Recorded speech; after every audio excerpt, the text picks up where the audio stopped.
king of the forest, Gajendra, surrounded by all his elephants, went on a holiday excursion.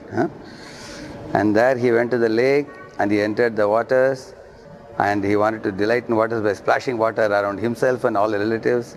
Suddenly a strong crocodile caught hold of his leg and Gajendra screamed. In his life he never encountered such a creature.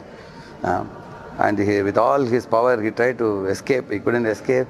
At last he called out the Supreme Lord Narayana based on the Purva Janma remembrance.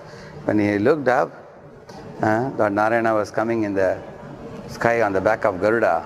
Sontasyaraschurbalena grihita arto drishtva garutmati harim kavupata chakram ukshipya sambujagaram giramaha grichna Narayana kila guru bhagavan namaste.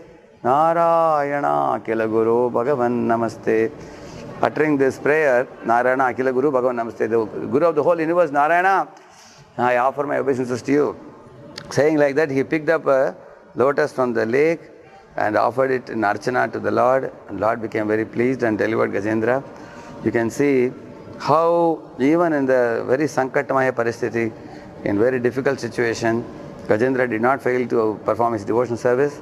So let us all not blame our circumstances, not blame people around us, not give glib excuses for our lethargy and laziness. Let us follow in the footsteps of Gajendra and call out the Lord and perform our devotional service. Gajendra ki, Vishnu Bhagavan ki.